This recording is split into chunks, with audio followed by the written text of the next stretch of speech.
I want to talk about the Romantic period. This is a video report on the Romantic period. So something I want to talk about is the piano. So the piano was invented by Bartolomeo Cristofori. He was born in 1955 and died 1731. Bartolomeo Cristofori was from Italy. Cristofori was unsatisfied by the lack of control the musicians had over the volume of the orchestra. Oh, sorry, how the harpsichord, mainly like the lack of sound that the instrument, the harpsichord had. So he is credited for switching out the plucking mechanism with a hammer to create the modern piano in around the 1700, basically the year 1700. So what that means is that since Bartolomeo Cristofori was tired and like unsatisfied, as I said, by the volume of level that the harpsichord had, he decided to instead of using a plucking mechanism with a hammer, he decided to create the modern piano that was created around the year 1700. So during the Romantic period, the piano became the most popular single instrument, meaning that after Bartolomeo Christopher created the piano, in the Romantic period, it became one of the best instruments and something everybody liked.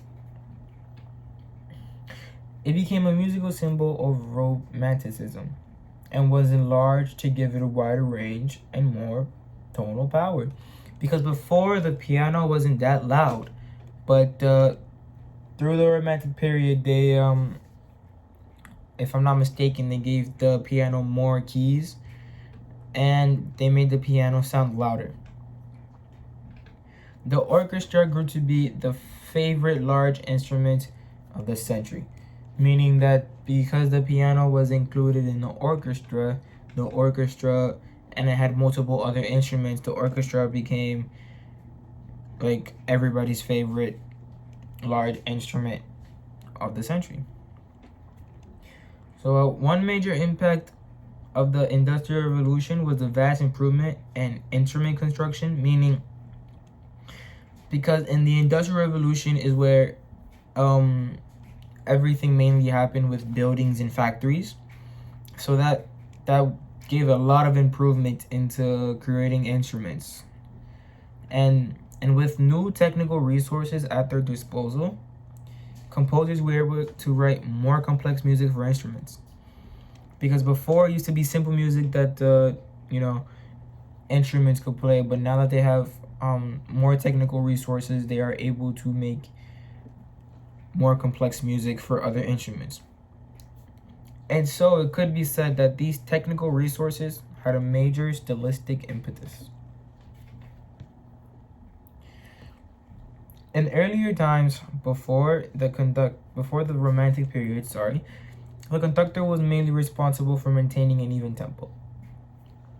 So mainly before anything, the conductor was only there to keep the tempo, which was bop bop bop bop bop bop bop, something like that. That's what a conductor would do. And the conductor was usually an instrumentalist in the ensemble. Very often the composer, him or herself. For example, the composer who wrote for the churches often served not only as a music writer, but also as a chapel master, orchestral organizers, and conductors. People like Bach, Mozart, and Beethoven are good examples of composers in the Romantic period that made a big impact on the Romantic period itself. And other great composers would often lead performances of their works from the keyboard. Firstly, the most obvious difference between the Romantic and Classical symphonies is the instrumentation, meaning that the big difference, not the big, but the most obvious difference is excuse me, the instruments in the Romantic period and the instrument in the Classical period. That means that in the Romantic period, which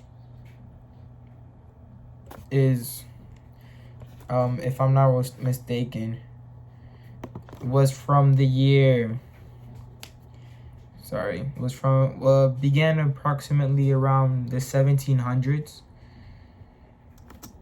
and some instruments that were there were used, like the piano, the brass, the woodwind instrument, the bassoons, the oboe, the clarinet, the tuba, piccolo, flute, etc., and other things.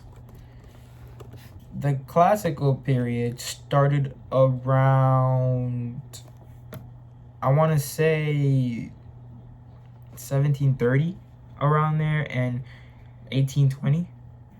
So basically the 1700s and the 1800s. And the instruments used there were violins, violas, flutes, oboes, clarinets, bassoons, horns, trumpets, and timpani.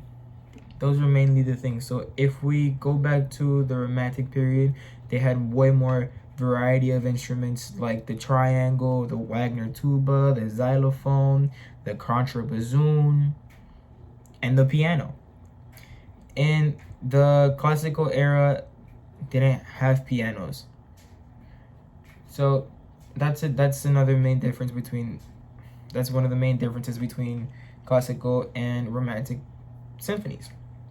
And relatively, Romantic symphonies have a much broader range of instruments than Classical symphonies, especially for the brass, woodwind, and percussion sections. Another thing I want to talk about is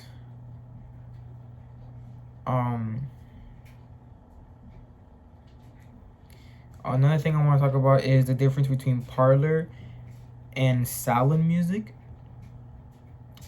One difference between parlor and salon music is that parlor is the living room of the house, or a room for entertaining guests. A room for talking, while salon is a large room, especially one used to receive and entertain guests. So mainly it wants to say that the parlor is like the living room where everyone gets together and speaks. And then the salon is a large room, especially one used to receive and entertain guests. Two main composers of the Romantic period, well, two big composers of the Romantic period, are obviously Beethoven, because Beethoven is Beethoven is a really big influence on most composers now. And another big composer of the Romantic period was Johann Sebastian Bach. Johann Sebastian Bach was a German composer and musician of the Baroque period. Well, not that he's mainly known for being a composer in like the Romantic period and stuff. Well, not him. Another person who could be, a big composer would be Ferdinando Carulli. He's another big composer. And another thing I want to talk about is virtuosic, means a displaying of characteristics by exponential technical skill in music or another artistic pursuit. The last thing I want to talk about is a virtuoso. A virtuoso is an individual who possesses outstanding technical ability in a particular art or field, such as fine arts, music, singing, playing musical instrument, or composition. Basically meaning that a virtuoso is a person that exceeds in the things they do. Examples being arts, music, singing, playing a musical instrument, or composition like Beethoven, playing a musical instrument like I'm sorry, I can't think of one right now. Fine arts, music, singing like Shakira, music, like most of the artists that are now, and arts, and mainly stuff like that. So those are some of the things I want to talk about in the Romantic period. Uh, Thank you for listening, and goodbye.